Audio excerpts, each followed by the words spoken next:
তো যেটা মার্কিং করেছি ওটার মধ্যে কি প্রশ্ন লেখা আছে? উটের লোহিত রক্তকণিকার আকার হলো ডিম্বাকার। তাই নাকি? উম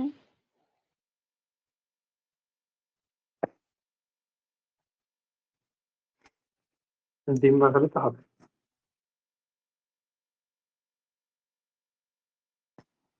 জানি। তো মজা করছি না সিদ্ধান্তরা এবার।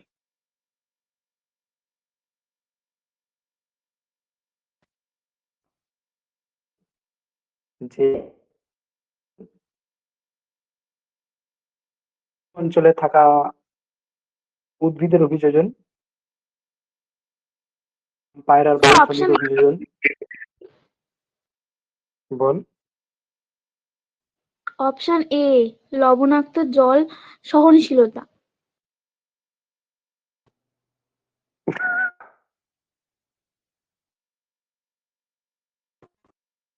স্যার সরি সরি, ওটা না, ওটা হবে।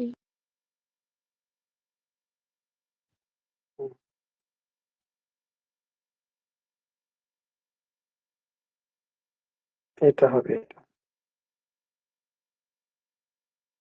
এটা ডি।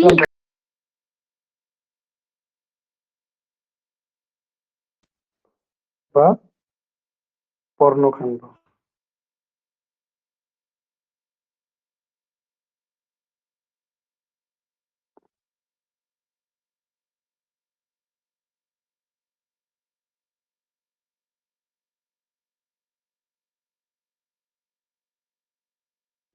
দেখতে পাচ্ছ না?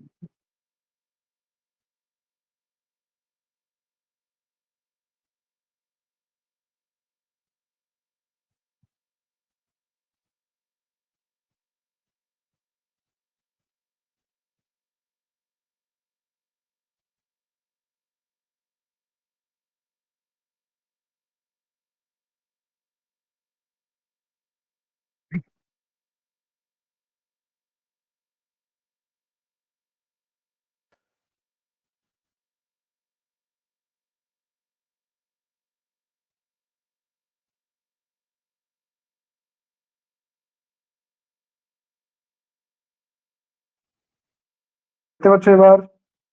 দেরি করে জয়েন করছো।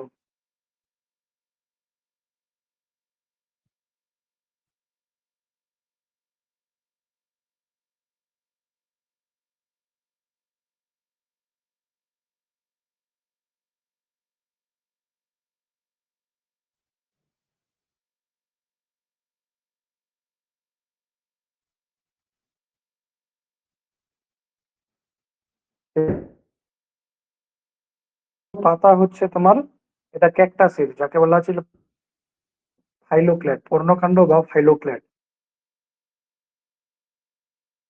যে চ্যাপ্টা রসালো কাণ্ড দেখা যাবে ফাইলোক্ল্যাড বলা হবে। ক্যাকটাস জাতীয় গাছে বা যেসব গাছ মরুয়া,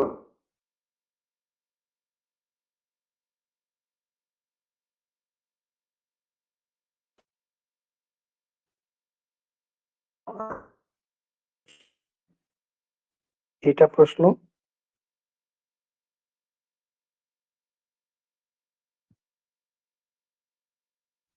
কথা শুনতে পাই।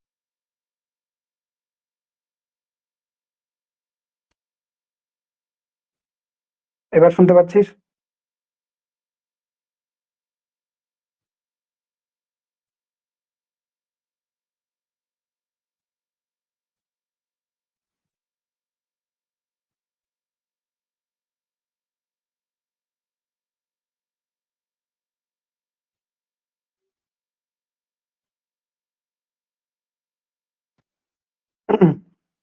তাহলে এটা, তাহলে আমাদের সুন্দরী গাছ হয়ে গেছে, পায়রা হয়ে গেছে, আর ক্যাকটা।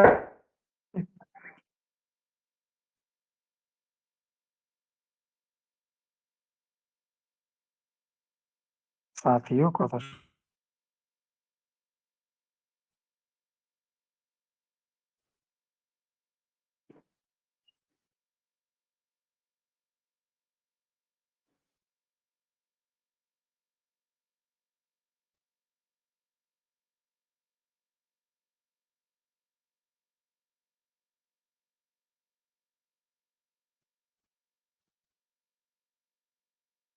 স্ক্রিন দেখা যায় না?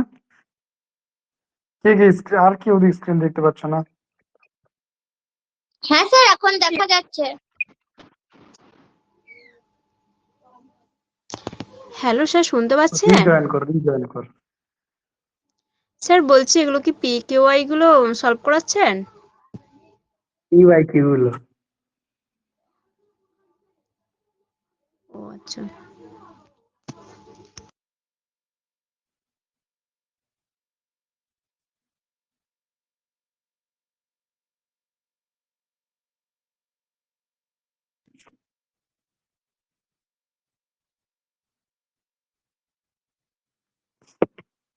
তো ওটের যেগুলো স্যার দেখা যাচ্ছে না, স্লাইড দেখা যাচ্ছে না।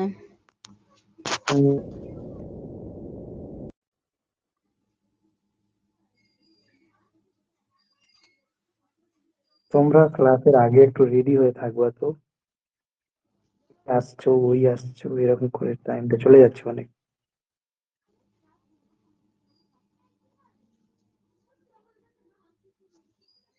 সাথী বিশ্বাস আবার রিজয়েন কর।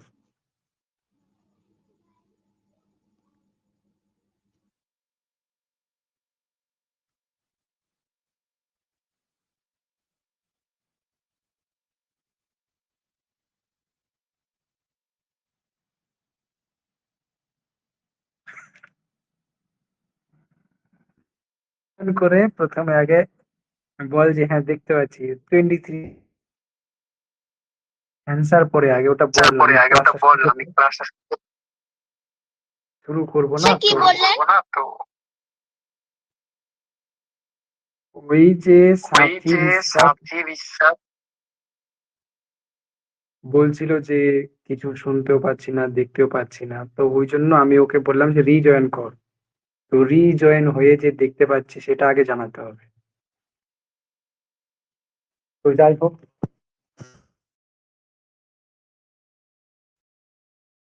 আর ক্যাকটাস গাছ পায়রার বায়ুথলি সম্পর্কে পড়ানো হয়ে গেছে, যে পায়রা আকাশে উঠতে পারে কেন। স্যার এবার আমরা ওই ভিভিপেরা শঙ্কুরোদ্যম ওটা কি? ওটা কালকে বুঝিয়ে স্যার আবার বলে দেন, ছিলাম না। কোনো মতেই বলবো না আমি আজ।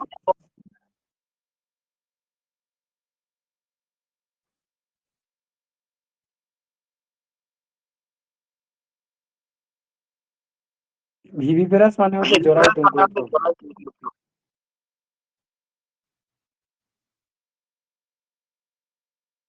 পড়বি একবার, গ্রুপে আমাদের তো দিয়ে দিচ্ছি, একবার পরীক্ষা, পড়বি। স্যার বলছিলাম আমাদের তো পরীক্ষা চলছে। হ্যাঁ পরীক্ষা চালু হয়েছে।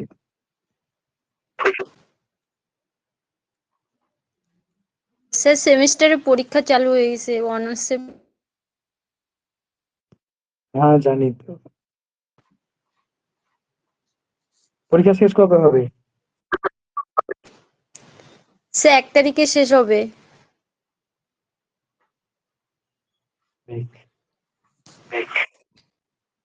বুধবারে শেষ হবে, আজকে বুধবার, আজকের বারে শেষ হবে। তো কালকেও ক্লাস করতে পারিনি, কয়েকদিন ধরে ক্লাসই করতে পারছি না পরীক্ষার জন্য। পরে করে নিবে না হলে, কারণ সিলেবাসটা আগে হবে। ঠিক আছে স্যার। অ্যাডজাস্টমেন্ট করতে হবে না। হ্যাঁ স্যার, অনার্সের তো না হলে পাশের সাবজেক্ট হলে তো হয়ে যেত, অনার্সের সাবজেক্ট পরীক্ষা চলছে এখন। কি সাবজেক্ট নিয়েছো? আমার বেঙ্গলি আছে।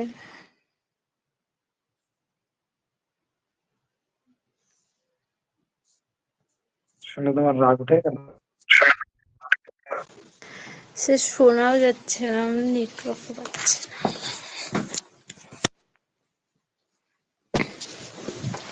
হ্যালো স্যার বলেন। নিয়ে পড়বা নাকি? শোনা যায় না। আচ্ছা, তো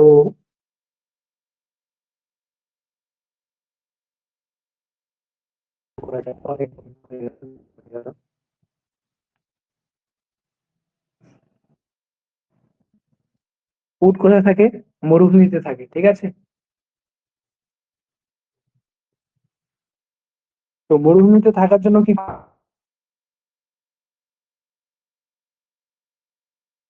কি করতে হবে? শরীরের মধ্যে জলকে বাঁচাতে হবে, করতে হবে, বাঁচাতে হবে। তো জলকে বাঁচাতে হবে, কি হবে?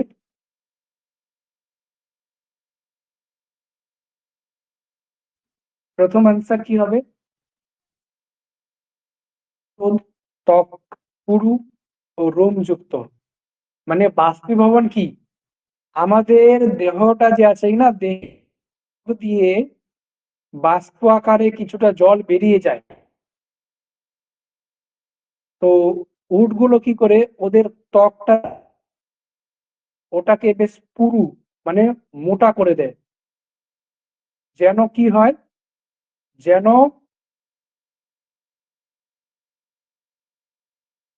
বাষ্প আকারে জলটা না বের হয়। বাষ্পীভবন প্রতিরোধের জন্য ত্বকটা পুরু ও রোম। 2 নাম্বার, আমরা ছাড়ছি কিনা সঙ্গে কিছুটা জলীয় বাষ্প বেরিয়ে যায়। আমরা যখন প্রত্যেকবার একবার করে নিঃশ্বাস ছাড়ছি, তা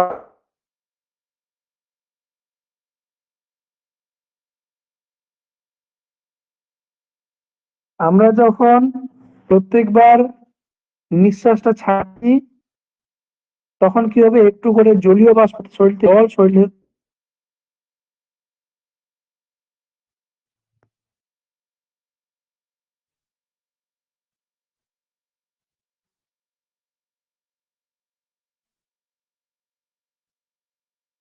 তো এবার কি করতে হবে, এই জলটা যেন না বেরোয় সেই ব্যবস্থা করতে হবে। ওরা নাসা পথে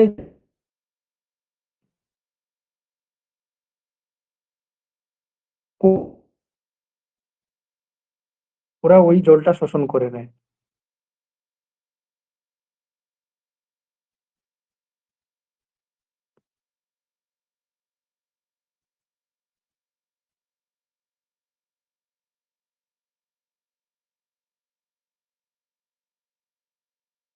পারলে?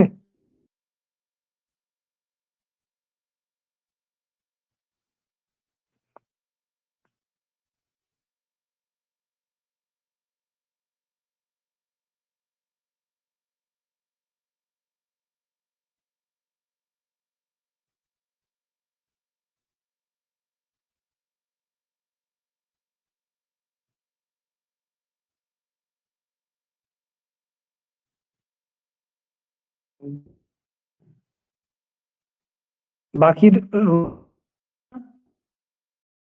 আমার কথাগুলো ঠিক মতো আসছে না?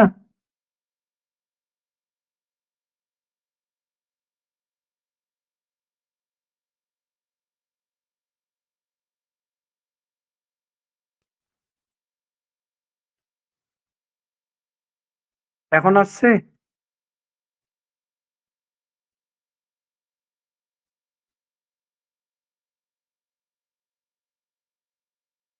আচ্ছা, ঠিক আছে।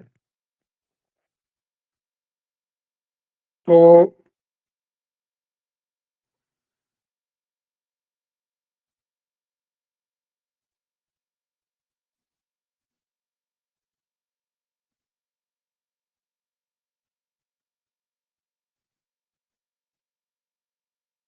এই যে নাসাপথ আছে, নাক আছে, এই দিক দিয়ে যখন আমরা নিঃশ্বাস ত্যাগ করি, এই দিয়ে যখন আমরা নিঃশ্বাস ত্যাগ করি, নিঃশ্বাসের সঙ্গে জল বেরিয়ে যায়, জলীয় বাষ্প। তো উটের এই নাসাপথে এমন কোষ আছে যে এখানে এরকম কোষ আছে উটের, যে ওখানে জলটা শোষণ করে নিবে। উটের আছে, মানুষের নেই। বুঝতে পারছো?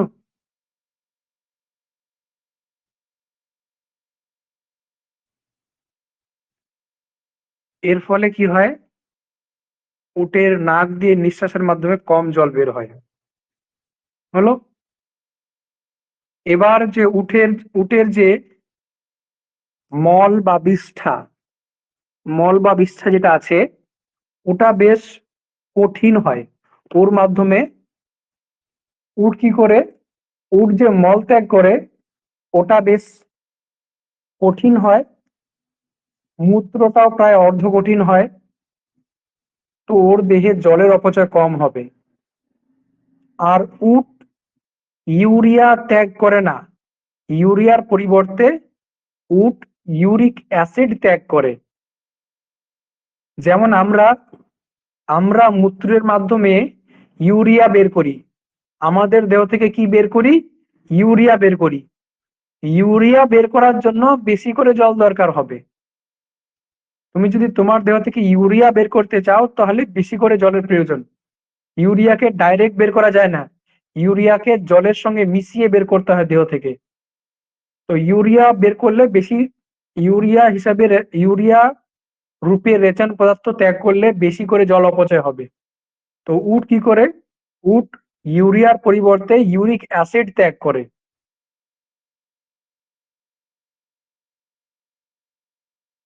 যেন ওর জল অপচয় কম হয়। এছাড়াও উটের যে কুজ আছে,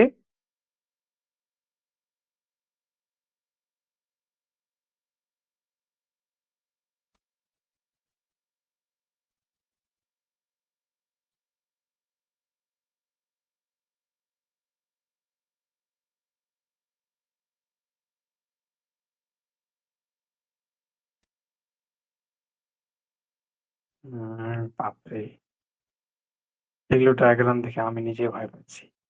তো এই যে কুজ আছে, উটের যে কুজ আছে, এখানে থাকে চর্বি। এই জায়গাটা কি থাকে, এই জায়গাটা থাকে চর্বি। তো উট কি করে, উট প্রয়োজনে এই যে চর্বি আছে, এই জায়গায় চর্বিকে বিশ্লিষ্ট করে ওখান থেকে জল বের করে, চর্বিকে বিশ্লিষ্ট করে ওখান থেকে জল জল বের করে দেয়। আর সেই জলটা সে দেহকোষে সরবরাহ করবে। তাহলে উটের যদি জলের জল যদি কম হয় উটের দেহে, 24-এরটা পরে চিন্তা করবে, আগে এটা বুঝো। উটের দেহে যদি জল কম পড়ে যায় তাহলে সে কি করবে, সে তার কুজের মধ্যে যে ফ্যাট থাকবে সেই ফ্যাটটাকে ভেঙে সেখান থেকে জল বানাবে আর দেহ থেকে ত্যাগ করবে, সরি, দেহের কাজে লাগাবে। এটা হলো। এছাড়াও উটের পাকস্থলী যে আছে, পাকস্থলীতে থাকে এরকম ওয়াটার স্যাক থাকে।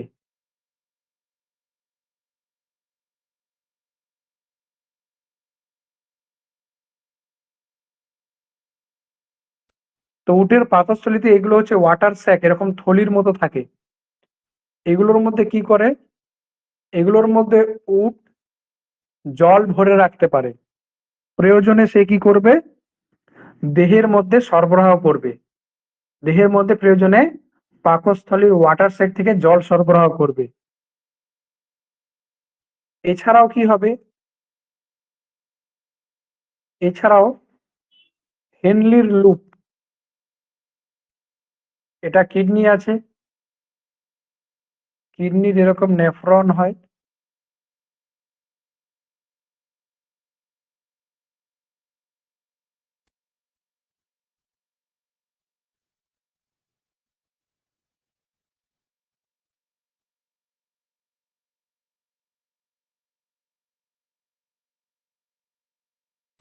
এই যে কিডনির নেফ্রন আছে কিনা, তো এইটুকু পার্টকে বলা হবে হেনলির লুপ। এটাকে কি বলা হবে, হেনলির লুপ। ঠিক আছে। তো এই জায়গাটায় জল পুনরায় শোষণ ঘটে। তো উটের হেনলির লুপ জলটাকে বেশি করে শোষণ করে মূত্রকে ঘন করে। মূত্রকে ঘন করে। এছাড়াও মূত্র তৈরি করার জন্য রক্তটাকে এই জায়গায় ফিল্টার করা হয়। তো এটাকে বলা হয় গ্লোমেরুলাস। এটাকে কি বলা হয়? গ্লোমেরুলাস। তো গ্লোমেরুলাসের যে ফিল্ট্রেশন হার সেটা কম হবে। মানে উট তার রক্তকে বেশি বেশি করে পরিশ্রুত অর্থাৎ ফিল্টার করে না। যেরকম আমরা আমাদের রক্তটাকে প্রচুর ফিল্টার করি সারাদিনে, কিন্তু উট তার রক্তটাকে কম পরিশ্রুত করে। অর্থাৎ গ্লোমেরুলাস পরিশ্রুতের হার কম হয়। গ্লোমেরুলাস পরিশ্রুতের হার কম হয়।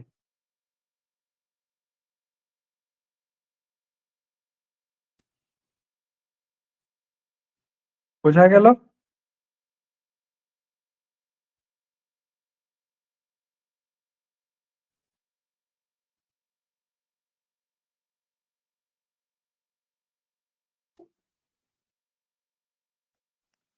তুলনামূলকভাবে কম।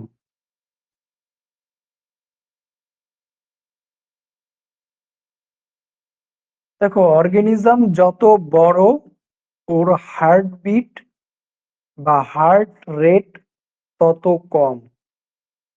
কথাটা মাথায় থাকবে। যে অর্গানিজমটা যত বড় তার হার্ট বিট কম।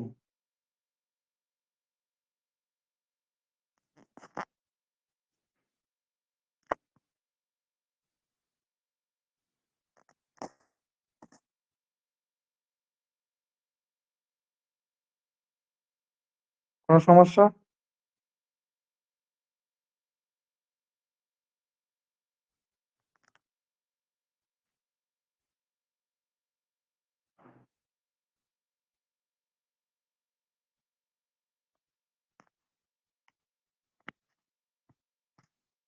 বুঝতে পারলে? যেটা বললে তুমি, যে বললো ব্লাড যাওয়ার স্পিড কম, তো ওটা হার্টবিট কম, ওটা আস্তে আস্তে স্পন্দিত হয়, কম স্পন্দিত হয়।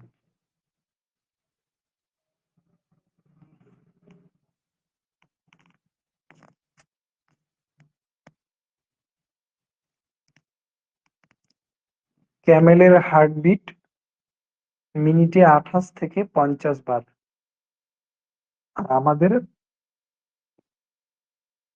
ওই 65 থেকে 72-এর মধ্যে।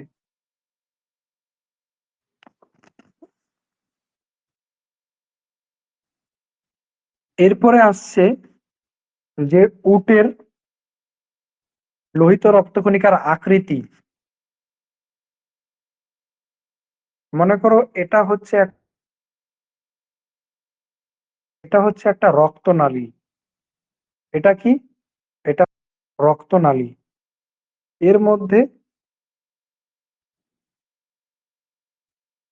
ছোট ছোট রক্তকণিকা আছে। সাধারণত যে রক্তকণিকা কি না, তোমাদের টাকার কয়েন দেখেছো? কয়েন, মুদ্রা বলে সম্ভবত, নোট নয়, ওই যে কয়েন গুলো আছে। তো সাধারণত একটা আরবিসি লোহিত রক্তকণিকা হয় সেরকম কয়েনের মতো, মানে মুদ্রার মতো। ঠিক আছে, মুদ্রাই বলবে ওটাকে। হ্যাঁ, সবাই দেখেছে কয়েন, ভালো, আমিও দেখেছি। তো আমাদের যে নর্মালি স্তন্যপায়ী যারা প্রাণী আছে তাদের বা অন্যান্য প্রাণীদের লোহিত রক্তকণিকার আকার সাধারণত সেই কয়েনের মতো হবে, আর দুদিক থেকে চ্যাপ্টা হবে, মাঝখানে চ্যাপ্টা। ঠিক আছে? তো এই ধরনের আকৃতি হওয়ার কারণে ওই লোহিত রক্তকণিকা গুলো চলাচলের জন্য বেশি করে গ্যাপ দরকার হয়। কিন্তু উটের যে লোহিত রক্তকণিকা গুলো আছে কিনা, ওগুলো ডিম্বাকার হয়। মানে ডিম্বাকার হওয়ায় কি হয়, এরা সহজে চলাফেরা করতে পারে, কম জল থাকলেও এরা সহজে ফ্লো করতে পারবে, ব্লাডের মধ্যে ফ্লো করতে পারবে। ঠিক আছে, আর বেশি করে অক্সিজেন সারা শরীরে বহন করতে পারবে।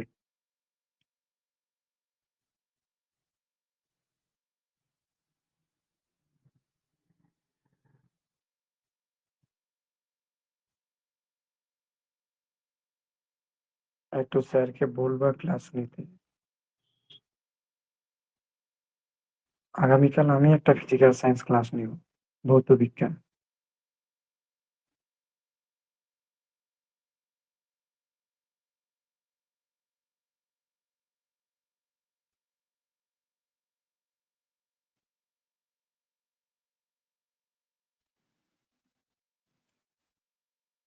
বিপ্লব স্যারকে বলবা, বিপ্লব স্যার।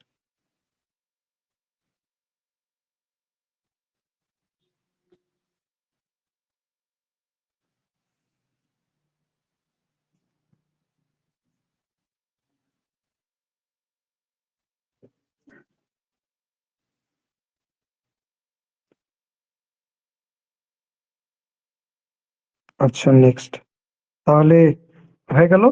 তাহলে উটের লোহিত রক্তকণিকা সম্পর্কে কি বললাম, যে লোহিত রক্তকণিকা গুলো আকারে কেমন হবে, ডিম্বাকার হবে। আর সাধারণত কি হয়, সাধারণত গোলাকার দ্বি অবতল হয়, গোলাকার ও দ্বি অবতল। মানুষের গুলো গোলাকার ও দ্বি অবতল।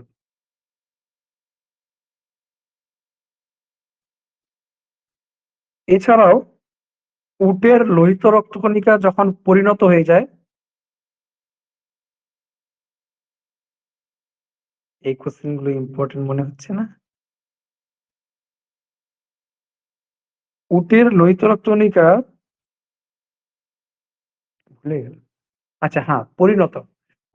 উটের লোহিত রক্তকণিকা যখন পরিণত হয়ে যায় কিনা, তখন ওর মধ্যে নিউক্লিয়াস থাকে না, ওর মধ্যে নিউক্লিয়াস থাকে না। তো 3 নাম্বার পয়েন্ট মাথায় রাখার বিষয় কি, 1 নাম্বার উটের লোহিত রক্তকণিকার আকার ডিম্বাকার, 2 নাম্বার যে পরিণত অবস্থায় লোহিত রক্তকণিকার ভেতরে নিউক্লিয়াস থাকে না, 3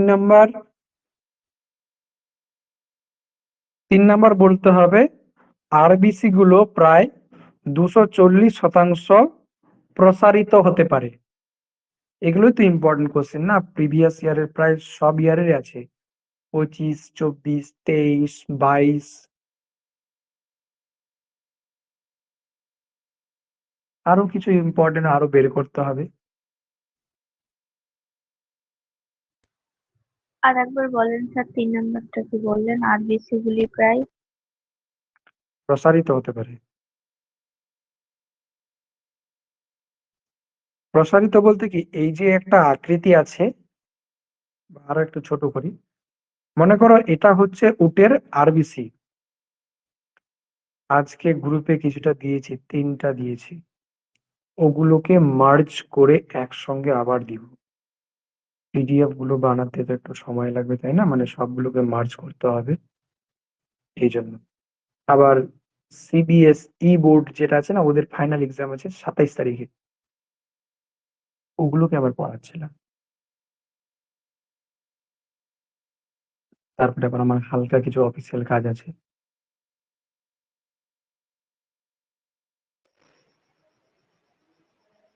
শ্রুতি, তুমি গ্রুপটা দেখেছো একবার? শ্রুতি,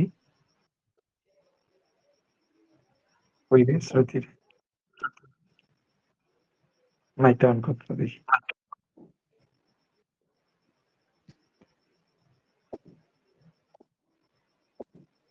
হ্যাঁ বল, এই গ্রুপটা দেখেছিস শ্রুতি? কি? বলছি তুই গ্রুপটা দেখেছিস? হ্যাঁ দেখেছি তো কি ছিল ওখানে, গ্রুপে কি দেওয়া আছে? স্যার। ওইগুলো কি নোটস? ওগুলো তো টাইপিং করে দিয়েছেন। হ্যাঁ নোটসে তো নোটস গুলো তাহলে কিভাবে দিতে হবে বলো তো শুনি।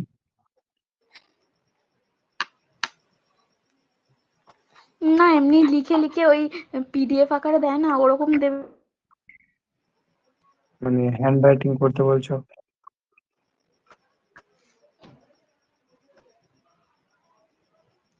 হ্যান্ড রাইটিং পিডিএফ আকারে দিলেই হবে। পিডিএফ তো দিলে ওগুলো পার্ট যেটা প্রথমে দিয়েছিলাম ওটা ছিল গতকালকের ক্লাসে। হ্যাঁ জানি। তারপরে সমস্যা দিয়েছি ওটা তার আগের ক্লাসে। তারপরে যেটা দিয়েছিলাম ওটা তার আগের ক্লাসে। এবার সময় মতো সবগুলোকে মার্জ করে দিয়ে দিবে।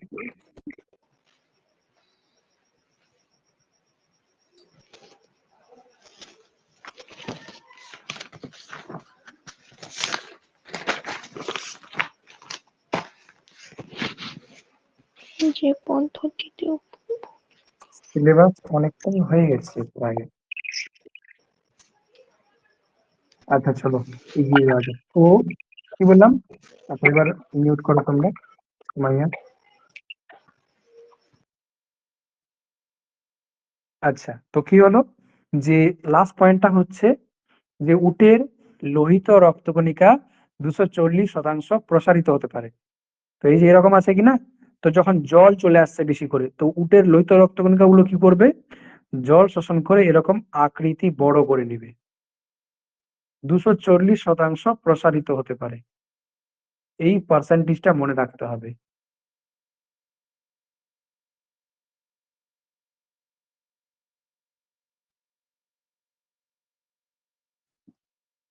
এক্সাম পিছানো না পিছানোই ভালো। তাহলে হয়ে গেল, এগুলো ছিল উটের সম্পর্কে গুরুত্বপূর্ণ পয়েন্ট। ঠিক আছে, উটের যেহেতু প্রশ্ন এসেছে, মোটেও না, এগুলো যেহেতু প্রশ্ন এসেছে তো এই পয়েন্ট অনুযায়ী আমরা পড়ে নিলাম। আরো একটা পড়ার বিষয় হবে, শিম্পাঞ্জি পড়তে হবে, আর পড়তে হবে মৌমাছি।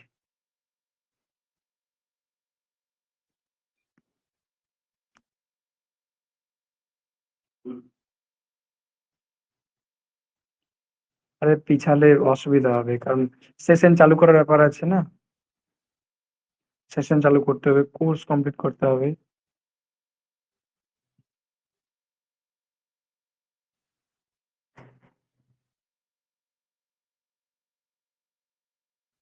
আচ্ছা হলো, তাহলে উট হয়ে গেল, আর মৌমাছি আর শিম্পাঞ্জি সম্পর্কে তো দেখি প্রশ্ন পাওয়া যায় কিনা।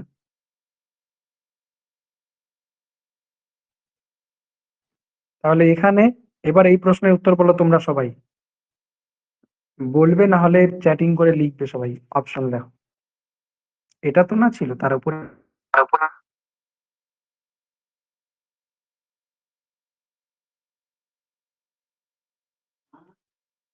সুনামি স্বর্ণকার,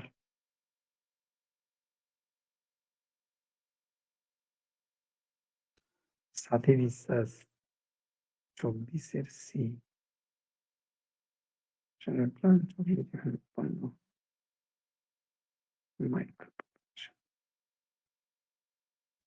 আচ্ছা 24-এর অ্যান্সার দিয়েছিল। কি বলছে, in microwave plantlets are generated in water suitable culture medium. হ্যাঁ ঠিক আছে, উপযুক্ত বৃষ্টি মাত্রা। হ্যাঁ বল শ্রুতি বল।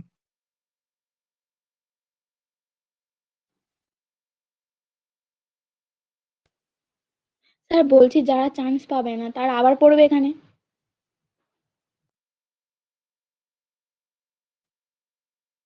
পড়বে, চান্স পাবে না কেন, স্যার আমার পাবে মনে এবারে, আছে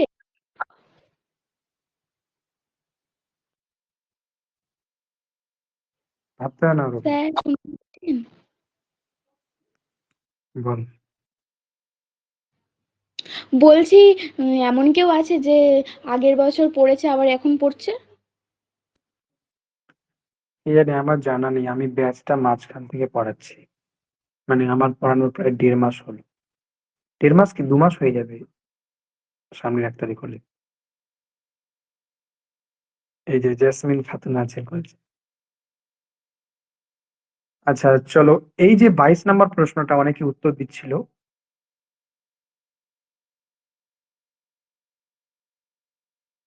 বাইশ নম্বর প্রশ্নটা এবার তোমাদের এটা হয়ে গেছে না, বংশগতি বলেছিলে তোমরা, তাহলে 22 নম্বর প্রশ্নের উত্তর কি হবে বলো তো? ইমাস্কুলেশন। ইমাস্কুলেশন বিষয়টা কিন্তু একটু আজব যদি তোমরা রিয়েল লাইফে ইমাজিন করো। যে কি হচ্ছে, যে পদ্ধতি উভয়লিঙ্গ ফুলের পরাগধানী অপসারণ করা হয় তাকে বলে ইমাস্কুলেশন। মানে একটা ফুল আছে, সেই ফুলটা হচ্ছে উভয়লিঙ্গ, মানে ওর মধ্যে, ফুলের মধ্যে পুরুষ পার্টও আছে আবার স্ত্রী পার্টও আছে, ঠিক আছে? তো পুরুষ পার্ট হচ্ছে পরাগধানী, আর স্ত্রী পার্ট হচ্ছে এর পুরুষ পার্ট কে বলা হয় অ্যাকচুয়ালি পুংকেশর। পুংকেশরের আবার ছোট পার্ট পরাগধানী, আর স্ত্রী পার্ট হচ্ছে গর্ভকেশর। তো এখানে ওখানে একটা পদ্ধতি আছে ইমাস্কুলেশন, পুরুষ পার্টটাকে কেটে বাদ দেওয়া হয়, এটাকে বলা হচ্ছে ইমাস্কুলেশন।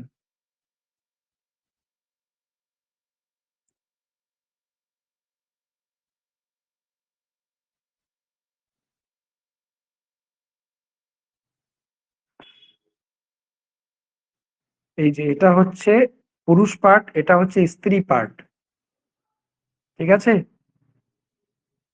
বিজ্ঞানীগুলো কি করে, বিজ্ঞানীগুলো এই পার্টটাকে কেটে দেয়, তো এটা হয়ে গেল এখন স্ত্রী ফুল। এই পদ্ধতিটাকে বলা হয় ইমাস্কুলেশন, ঠিক আছে? এবার থলিবদ্ধকরণ বা ব্যাগিং কি? এবার বিজ্ঞানীগুলো কি করবে, একটা কিছু ব্যাগ নিয়ে এটাকে মুড়ে দিবে, যেন এর মধ্যে অন্য কোনো পরাগরেণু এসে না পড়ে। তো এটাকে বলা হবে ব্যাগিং করা বা থলিবদ্ধকরণ, ঠিক আছে? ব্যাগিং পদ্ধতি। আর কি পয়েন্ট আছে ওখানে? ট্যাগিং। ট্যাগিং মানে মনে করো যে এই যে পুরুষ পার্ট ছিল কিনা, তো পুরুষ পার্টকে কেটে দিল, পুরুষ পার্ট ছিল, পুরুষ পার্টকে কেটে দিল, কি হলো? ইমাস্কুলেশন। এরপরে কি হলো? এই যে ব্যাগিং করে দিল, ব্যাগ দিয়ে মুড়ে দিল, এরপরে এখানে একটা চিহ্নিত করে দিবে, মনে করো চিহ্ন করে এখানে একটা, চিহ্ন করে এখানে একটা পোস্টার বা কিছু একটা লিখে লাগিয়ে দিবে, মনে করো যে গাছের নাম্বার, মনে করো প্লান্ট নাম্বার 1 বা 3। তো এটাকে বলা হবে ট্যাগিং। ট্যাগিং মানে চিহ্নিত করা, এখানে বাধা লেখা আছে কিন্তু চিহ্নিত করা হবে, অ্যাকচুয়ালি ট্যাগ মানে চিহ্নিত করে দেওয়া। এরপরে ইতর পরাগযোগ। ইতর পরাগযোগ কি জিনিস তোমরা পড়েছো তো? ইতর পরাগযোগ হচ্ছে, এটা একটা গাছ আছে, এই গাছের মনে করো এটা স্ত্রী পার্ট, এটা একটা গাছ আছে, এই গাছের হচ্ছে এটা,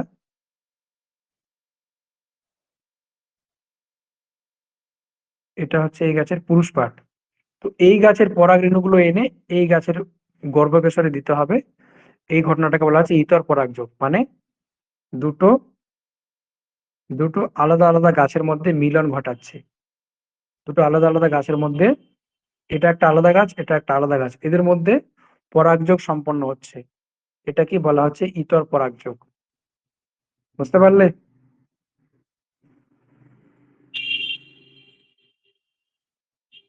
চলো প্রত্যেকটা পয়েন্টই বলে দিলাম আমি।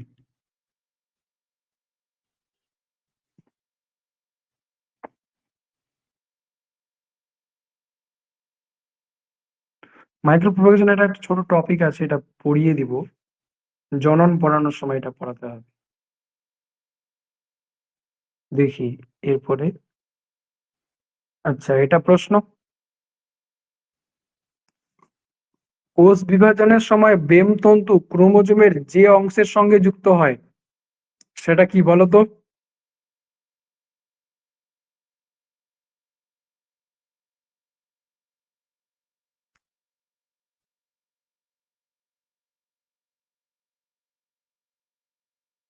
শুনতে হবে স্যারের কাছে। বলো 25 নম্বরের আনসার কি হবে বল।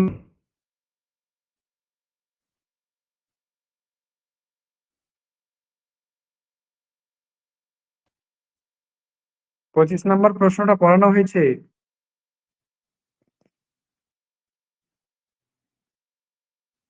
তোমরা বুঝো ভালো করে, না আমি বোঝাতে পারিনি কোনটা? না বোঝাতে পারলে বলো।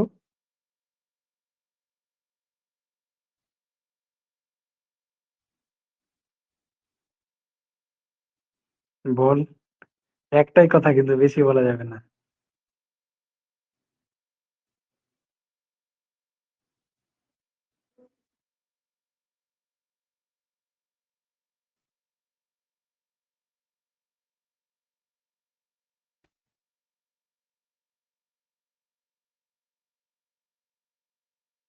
কই দেখি যেন।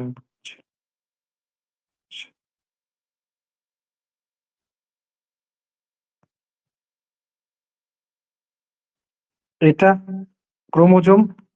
ক্রোমোজোমের এই জায়গায় কি বলেছিলাম, এই সবুজ কালারটাই ব্যবহার করেছিলাম আমি ওখানে।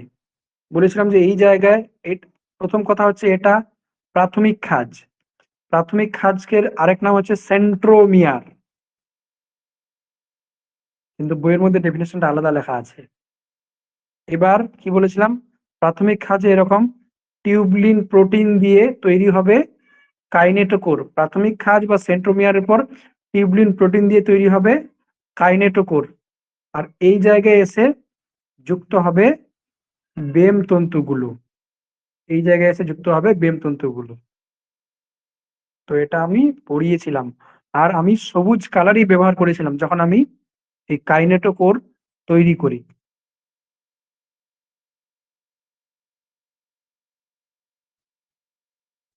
তাহলে এটার আনসার হবে সেন্ট্রোমিয়ারে এসে বেমতন্তু যুক্ত হয়। আচ্ছা, এটা গতকালকে পড়ানো হয়েছিল, বলো বলো বলো বলো, বলতেই হবে। গতকালকে এই শব্দটা আমি উচ্চারণ করেছি।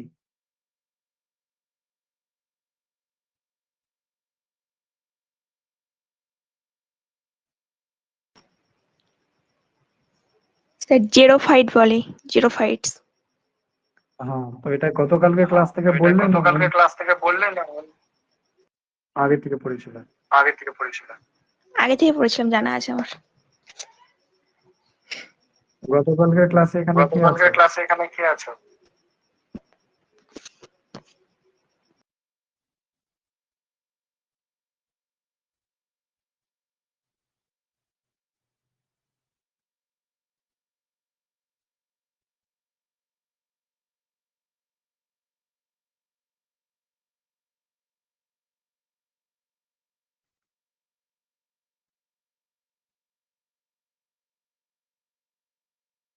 আচ্ছা,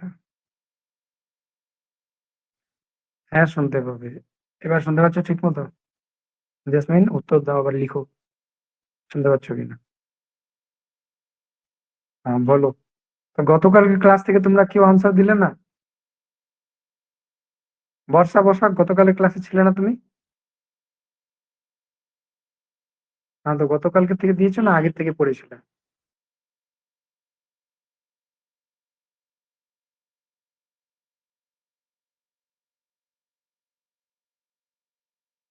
আগেই পড়েছিলাম ভাই, দুঃখ পেলাম আমি।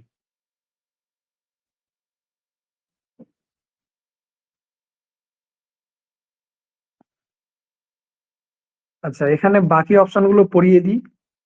হাইড্রোফাইটস, হাইড্রোফাইটস যেটা আছে,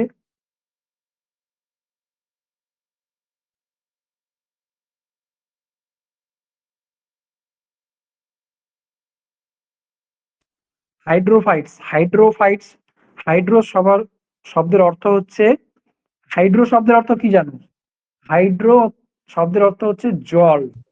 হাইড্রো শব্দের অর্থ কি? জল। বাহ, ভেরি গুড। তাহলে এই যে জল আছে, তো হাইড্রোফাইট, আর আমি ক্লাস চলাকালীন একবার বলেছিলাম যে ফাইট শব্দটা গাছকে বোঝায়। ঠিক আছে, ফাইট শব্দটা গাছকে বোঝায়। তো হাইড্রোফাইট মানে যেসব গাছ জলে জন্মাবে, মানে এদের প্রচুর জলের প্রয়োজন, জলে থাকে এরা, যেমন কচুরিপানা থাকে। তো এটা হচ্ছে হাইড্রোফাইটস। এরপরে মিজোফাইট, এগুলো মাঝারি মানের উষ্ণতায় বা জলে এরা বড় হয়, তো এদেরকে বলা হচ্ছে মিজোফাইট। হাইড্রোফাইট। জেরোফাইট, যাকে বাংলায় বলা হয় জাঙ্গল উদ্ভিদ।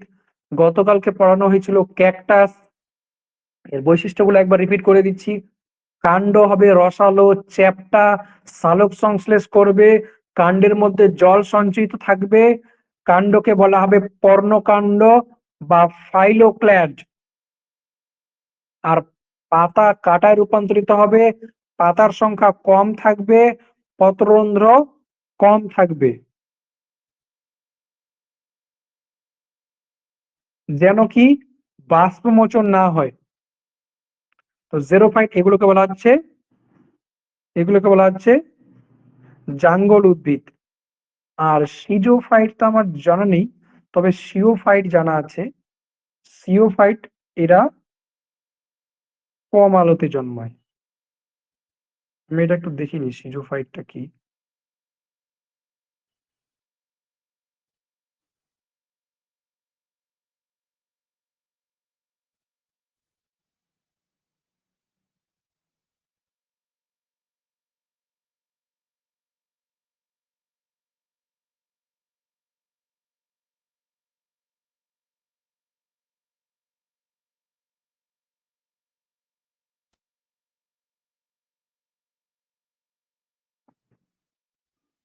আচ্ছা, সিজোফাইট যেটা দেখলাম আমি এখন, ঠিক আছে,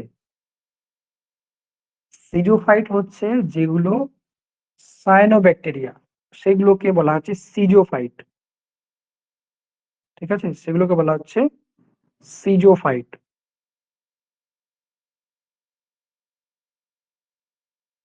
আর যেটা লবণাম্ব উদ্ভিদ সুন্দরী গাছ পড়ানো হয়েছিল, হ্যাঁ, সেটা কি হবে?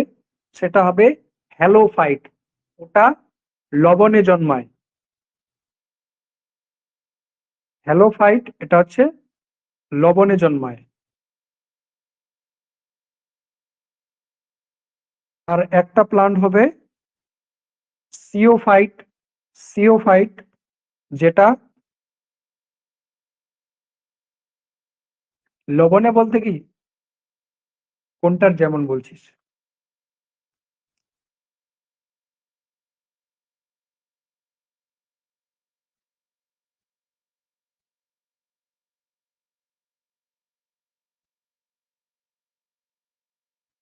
সিওফাইট, হেলিওফাইট, আর কি? লবণাম্বটা জানো না? লবণাম্বটা তো হ্যালোফাইট। হ্যালোফাইট। হ্যাঁ, সিজোফাইট,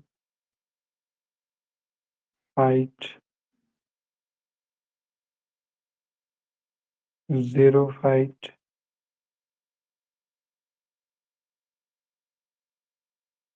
হাইড্রোফাইট।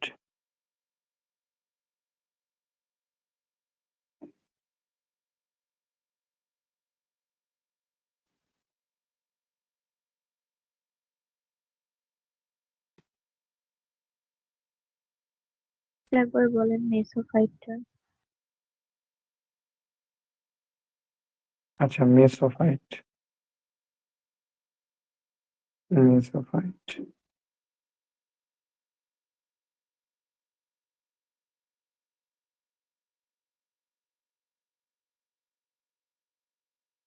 এটাকে কেউ কপি করে গ্রুপে পাঠিয়ে দাও। আচ্ছা, আমি লিখে রেখে দিচ্ছি, তাহলে পরে মনে থাকবে।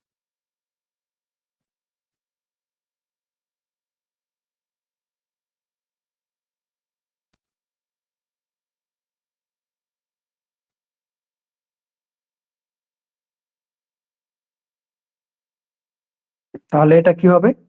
প্লান্টস এক্সট্রিম ডেজার্ট, মানে চরম পরিবেশে বসবাস করে, মরুভূমির।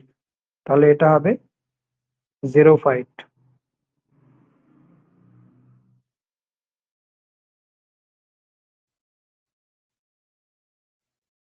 আচ্ছা, তোমাদেরকে তো স্নায়ুতন্ত্র পড়িয়ে দিয়েছে, তাহলে এটার অ্যান্সার বলো তো। ছুটি দিয়ে দিব এখনই। বলো, এটার অ্যান্সার বলো। মানুষের প্রান্তীয় স্নায়ুতন্ত্র কত জোড়া স্নায়ু দিয়ে গঠিত? 31 জোড়া স্নায়ু।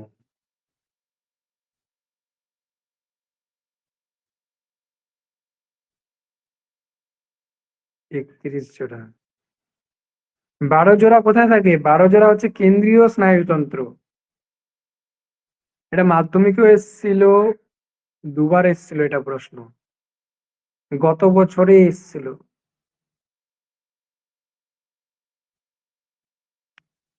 তাহলে কেন্দ্রীয় স্নায়ুতন্ত্রের স্নায়ুর সংখ্যা 12 জোড়া স্নায়ু। নামগুলো যেন কি কি আছে?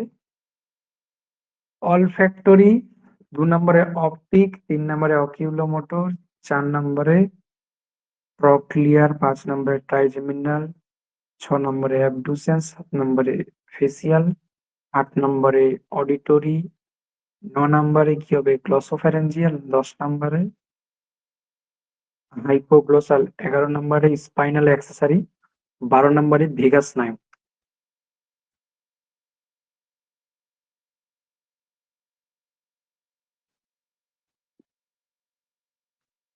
হুম, সিরিয়ালি। তার মধ্যে যেটা অলফ্যাক্টরি আছে ওটা হচ্ছে স্মেল, যে তোমরা নাক দিয়ে স্মেল টেস্ট করো, ওটা হচ্ছে অলফ্যাক্টরি। আর যেটা তোমার অপটিক আছে, অপটিকটা চোখের চোখের সিগন্যাল গুলোকে ব্রেনে পাঠায়। আর অডিটরি যেটা আছে ওটা অডিও। স্ক্রিন দেখতে পাচ্ছিস না তুই? স্ক্রিন দেখার জন্য রিজয়েন কর। ঠিক আছে, যেটা কান দিয়ে সেটা হচ্ছে অডিটরি, অডিও, অডিও, অডিটরি। ঠিক আছে, আর কি আছে ইম্পর্টেন্ট? এটাই, অডিটরি, অলফ্যাক্টরি, বাস এই তিনটা ইম্পর্টেন্ট।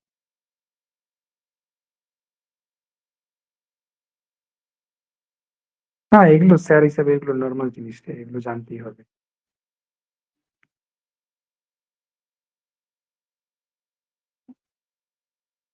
আমি অনেকটা বোর্ড পড়াই, ডাব্লিউবি বোর্ডের পড়াই, সিবিএসই বোর্ড পড়াই, মানে পড়িয়েছি। আবার আইসিএসই বোর্ডও পড়িয়েছি। আবার 5 to 12 এর সমস্ত বই পড়েছি একবার করে।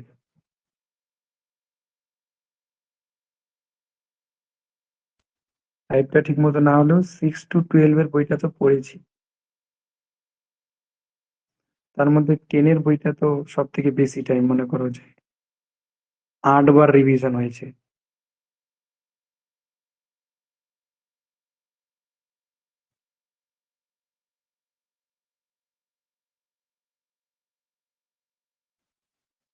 ও হবে কিনা দেখি।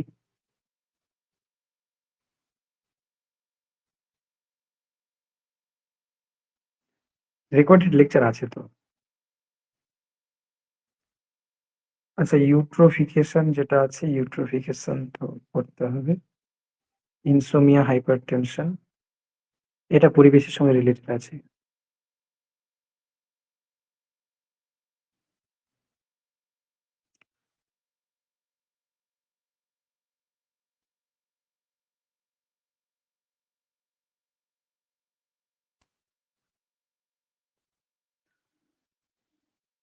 চলো, আমাদের যেটা মেন ফোকাস টপিক ছিল এটা তো হয়ে গেল। আচ্ছা, নিম্নলিখিত উক্তির মধ্যে কোনটি সঠিক নয়? সঠিক নয় হলো, জিন হলো নিউক্লিওটাইডের পর্যায়ক্রম। এটা ঠিক না ভুল?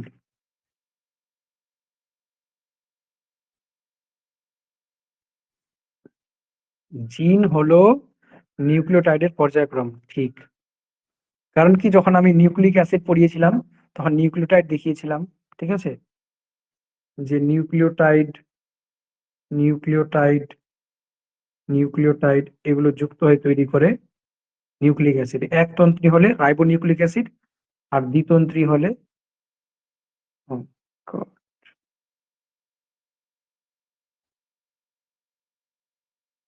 দ্বিতন্ত্রী হলে ডিঅক্সিরাইবোনিউক্লিক অ্যাসিড। তো অবশ্যই নিউক্লিওটাইডে তো ডিএনএ ছোট ছোট অংশ কি বলা হচ্ছে জিন। তো অবশ্যই এগুলো কি, এগুলো হচ্ছে ছোট ছোট নিউক্লিওটাইডের সজ্জা বা ক্রম। তো অপশন এ তো ঠিক হবে, কিন্তু কি এটা উত্তর হবে না, কারণ সঠিক নয় কোনটা সেটা চেয়েছে। জিনকে কোনোভাবেই পরিবর্তিত করা যায় না, এটা ভুল কথা। জিনস ক্যানট বি চেঞ্জেস, জিন পরিবর্তন করা যায় না, অবশ্যই জিন পরিবর্তন হবে। ডিএনএ থেকে এমআরএনএ প্রতিলিপি গঠিত হয়, হ্যাঁ হয়। এটা ক্লাস 12 এর টপিক আছে, এটা পড়াতে গেলে অনেক বড় হয়ে যাবে, আমি এটা সংক্ষেপে বলে দিই।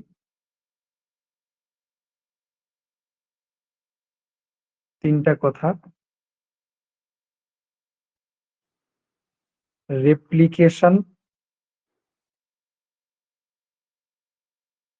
ট্রান্সক্রিপশন,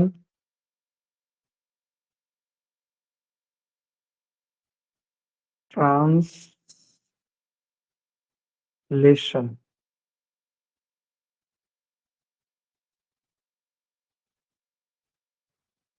টাইপস অফ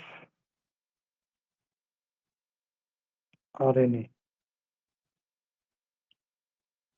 তো যেটা আছে, রেপ্লিকেশন মানে হচ্ছে ডিএনএ থেকে ডিএনএ তৈরি হবে, রেপ্লিকেশন মানে ডিএনএ থেকে ডিএনএ তৈরি হবে। আর ট্রান্সক্রিপশন ডিএনএ থেকে আরএনএ তৈরি হবে, ট্রান্সক্রিপশন ডিএনএ থেকে আরএনএ তৈরি হবে, ট্রান্সক্রিপশন ডিএনএ থেকে আরএনএ তৈরি হবে।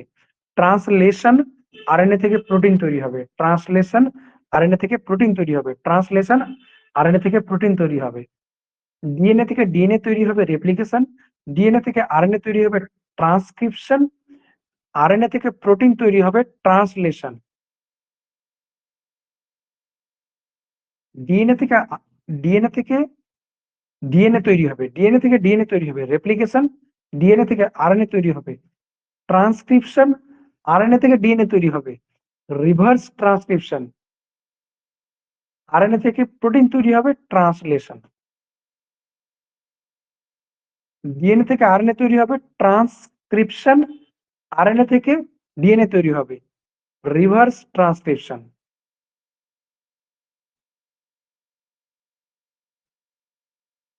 তো DNA is transcribe into mRNA, এটাও হয়। জিনস ক্যান বি মিউটেড, জিনের মিউটেশন হয়, কিন্তু সি নাম্বারটা সঠিক নয়, সি নাম্বারটাই উত্তর হবে।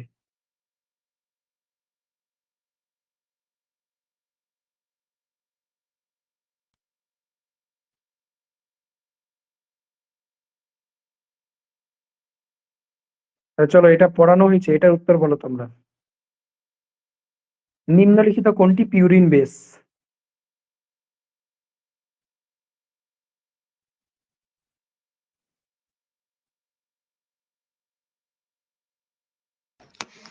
স্যার থাইমিন হবে।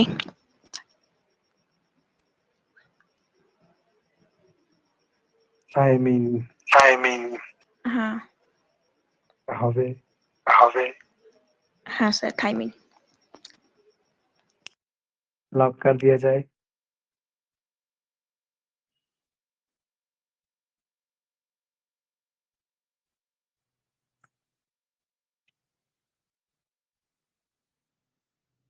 নিম্নলিখিত কোনটি পিউরিন বেস?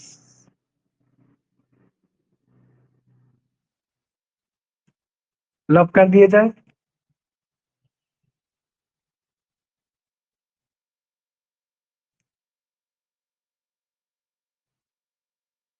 দেখো, পিউরিনের জন্য আমি বলেছিলাম, মনে আছে কিনা, সংক্ষেপে মনে রাখতে হবে এজি।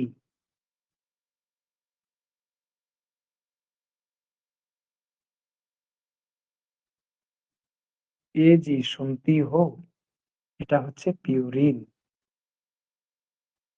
এ থেকে অ্যাডেনিন, জি থেকে গুয়ানিন, এটা হচ্ছে আমাদের পিউরিন। আর পিরিমিডিন কি? পিরিমিডিন হচ্ছে সি ইউটি কাট, সিইউটি কাট। সি থেকে সাইটোসিন, ইউ থেকে ইউরাসিল, টি থেকে থাইমিন, হয়ে গেল। তাহলে এগুলো হচ্ছে পিরিমিডিন। মনে থাকবে? মনে থাকবে তো? ए जी सुनती हो? बोलो जी। सुनो ना,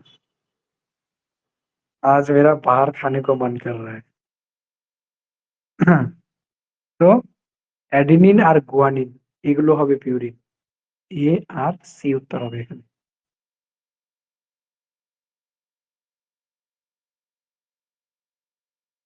34 নাম্বারটা এটা করানো হয়েছে, আমি নিজে করিয়েছি।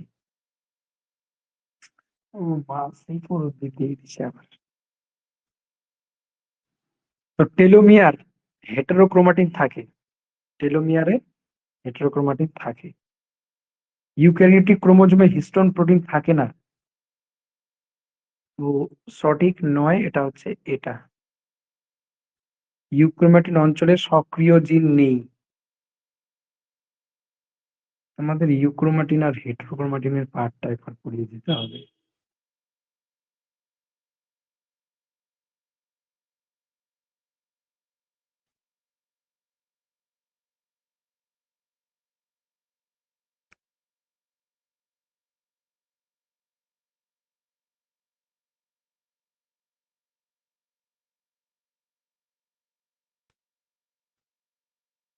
ইউক্রোমাটিন অঞ্চলে সক্রিয় জিন নেই। অ্যাকচুয়ালি সি নাম্বারটাও ভুল।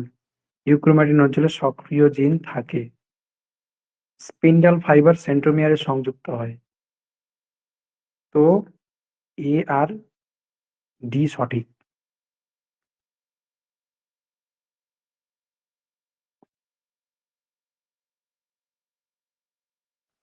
চলো এটা তো তোমরা পারবে সবাই। এই যে 36 নম্বর প্রশ্নটা, মশা দ্বারা কোন কোন রোগ ছড়ায়?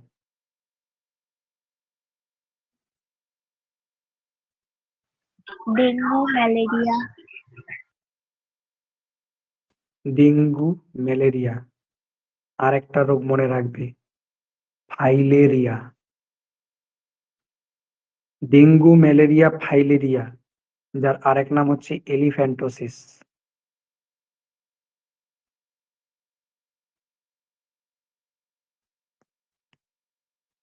এলিফ্যান্টোসিস। হ্যাঁ, এ আর বি সঠিক উত্তর। এটাতে কিন্তু সবাই নাম্বার নিয়ে যাবে, বুঝতে পারছো? এগুলো কমন প্রশ্ন। অতএব আচ্ছা, এই যে 38 নাম্বার প্রশ্নটা এখনই সেন্ড করব। 38 নাম্বার প্রশ্নটা, ফাইলেরিয়া বললাম, ফাইলেরিয়া। 38 নাম্বার, মিয়োসিস সম্পর্কিত সঠিক উক্তিগুলি নির্বাচন করো।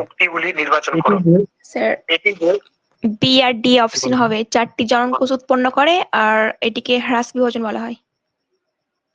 হ্যাঁ, এটিকে 4টি জননকোষ উৎপাদন হয়। আর এটাকে হ্যাঁ, হ্রাস বিভাজন বলা হয়।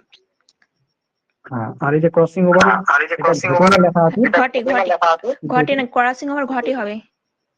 ঘটে, আর দেহকোষে ঘটে না। জনন কোষে ঘটে। হুম। ক্রসিং ওভারটা পড়ানো বাকি আছে তোমাদের।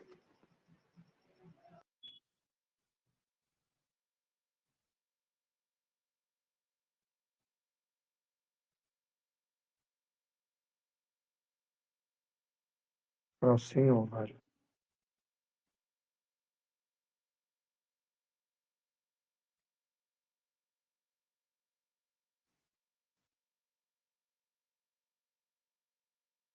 এটা দিব না, পরে হবে এটা।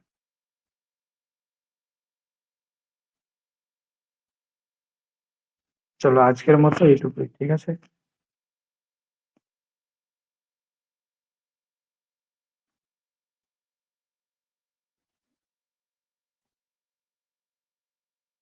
আগামীকাল 8টা, আগামীকালকে 7:45-এর 7:45 বা 7:45-এর পরে ক্লাস হবে, ঠিক আছে? আগামীকালকে, ঠিক আছে? চলো।